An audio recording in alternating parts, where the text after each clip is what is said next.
have the pleasure to present to you Dr. Martin Luther King, Jr.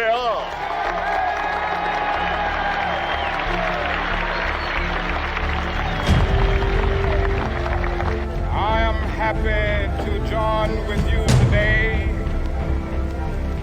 in what will go down in history as the greatest demonstration for freedom in the history of our nation.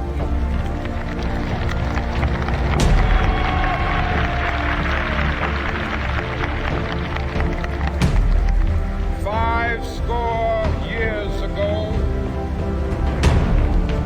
a great American in whose symbolic shadow we stand today signed the Emancipation Proclamation. This momentous decree came as a great beacon light of hope to millions of Negro slaves who had been seared in the flames of withering injustice. It came as a joyous daybreak to end the long night of their captivity. But 100 years later, the Negro still is not free. 100 years later, the life of the Negro is still sadly crippled by the manacles of segregation and the chains of discrimination. 100 years later, the Negro lives on a lonely island of poverty in the midst of a vast ocean of material prosperity. 100 years later, the Negro is still languished in the corners of American society and finds himself in exile in his own land. So we've come here today to dramatize a shameful condition. In a sense, we've come to our nation's capital to cash a check. When the architects of our republic wrote the magnificent words of the Constitution and the Declaration of Independence, they were signing a promissory note to which every American was to fall heir. This note was a promise that all men, yes, black men as well as white men, would be guaranteed the unalienable rights of life, liberty, and the pursuit of happiness. It is obvious today that America has defaulted on this promissory note insofar as her citizens of color are concerned. Instead of honoring this sacred obligation, America has given the Negro people a bad check, a check which has come back marked insufficient funds.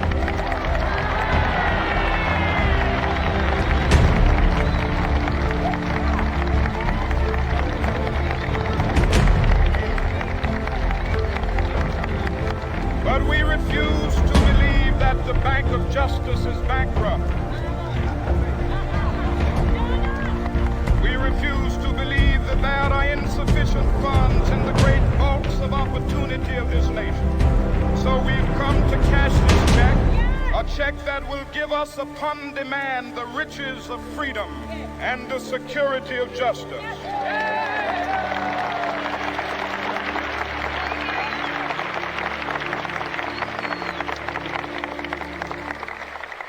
We have also come to this hallowed spot to remind America of the fierce urgency of now.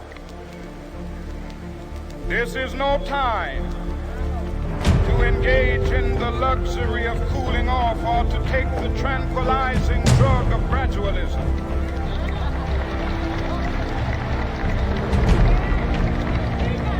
Now is the time to make real the promises of democracy. Now is the time to rise from the dark and desolate valley of segregation to the sunlit path of racial justice. Now is the time to lift our nation from the quicksands of racial injustice to the solid rock of brotherhood. Now is the time to make justice a reality for all of God's children. It would be fatal for the nation to overlook the urgency of the moment. This sweltering summit of the Negro's legitimate discontent will not pass until that is an invigorating autumn of freedom and equality. 1963 is not an end, but a beginning. Those who hope that the Negro needed to blow off steam and will now be content will have a rude awakening if the nation returns to business as usual.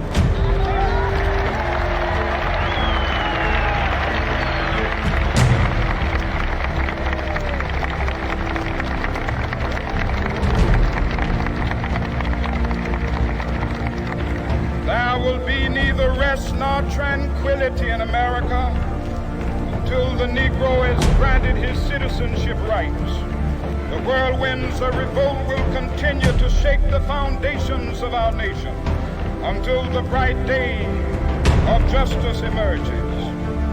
But that is something that I must say to my people who stand on the warm threshold which leads into the palace of justice.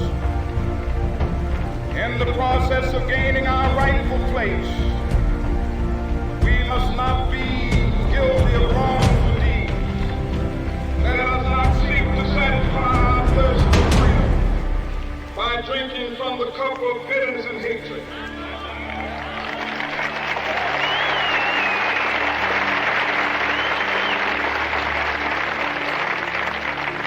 We must forever conduct our struggle on the high plane of dignity and discipline. We must not allow our creative protest to degenerate into physical violence. Again and again, we must rise to the majestic heights of meeting physical force with soul force.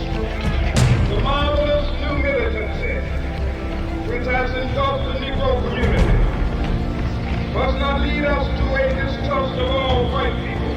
For many of our white brothers, as evidenced by their presence here today, have come to realize that their destiny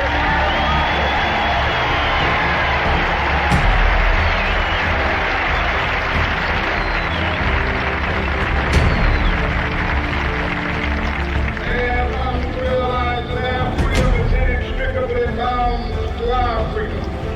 We cannot walk alone. As we walk, we must make the pledge that we shall always march ahead. We cannot turn back. There are those who ask the devotees of civil rights, when will you be satisfied? We can never be satisfied as long as the Negro is the victim of the unspeakable horrors of police brutality. We can never be satisfied as long as our body is heavy with the fatigue of travel, cannot gain lodging in the motels of the highways and the hotels of the city.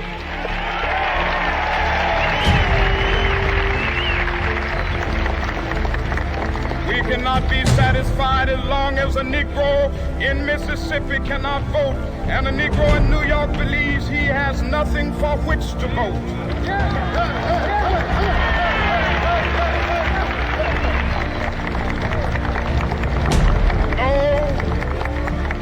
No, we are not satisfied, and we will not be satisfied until justice rolls down like waters and righteousness like a mighty stream.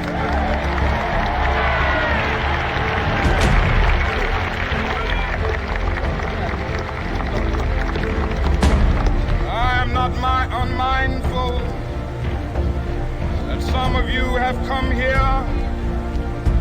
out of great trials and tribulations. Some of you have come fresh from narrow jail cells. Some of you have come from areas where your quest for freedom left you battered by the storms of persecution and staggered by the winds of police brutality. You have been the veterans of creative suffering. Continue to work with the faith that unearned suffering is redemptive. Go back to Mississippi. Go back to Alabama. Go back to South Carolina. Go back to Georgia. Go back to Louisiana. Go back to the slums and ghettos of our northern cities, knowing that somehow this situation can and will be changed. Let us not wallow in the valley of despair. I say to you today, my friend,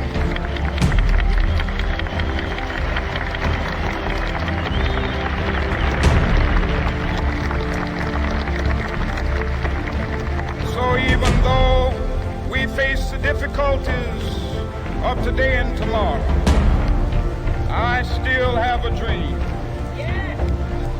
It is a dream deeply rooted in the American dream. I have a dream that one day this nation will rise up and live out the true meaning of its creed. We hold these truths to be self-evident, that all men are created equal.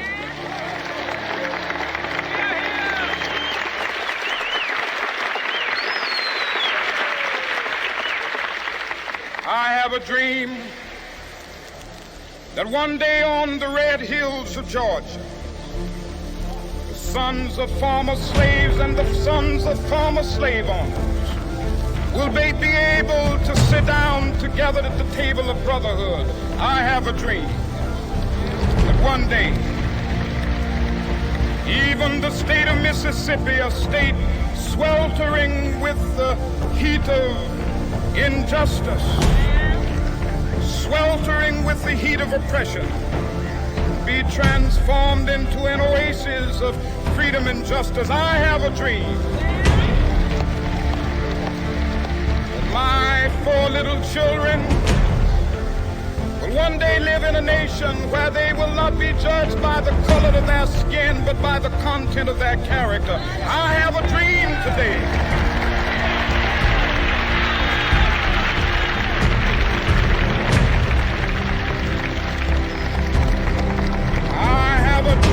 that one day down in Alabama, with its vicious racists, with its governor having his lips dripping with the words of interposition and nullification, one day right there in Alabama, little black boys and black girls will be able to join hands with little white boys and white girls as sisters and brothers. I have a dream today.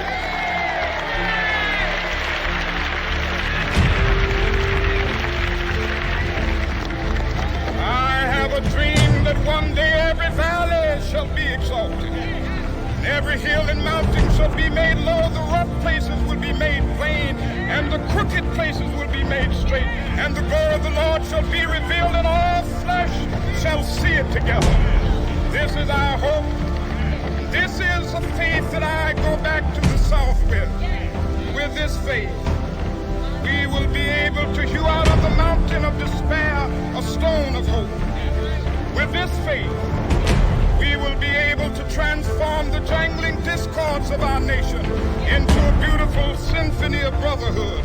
With this faith, we will be able to work together, to pray together, to struggle together, to go to jail together, to stand up for freedom together, knowing that we will be free one day. This will be the day. This will be the day when all of God's children will be able to sing with new meaning, "My country, tears of thee. Sweet land of liberty, of thee I sing. Land where my fathers died, land of the pilgrim's pride. From every mountainside, let freedom ring. And if America is to be a great nation, this must become true. So let freedom ring from the prodigious hilltops of New Hampshire. Let freedom ring from the mighty mountains of New York.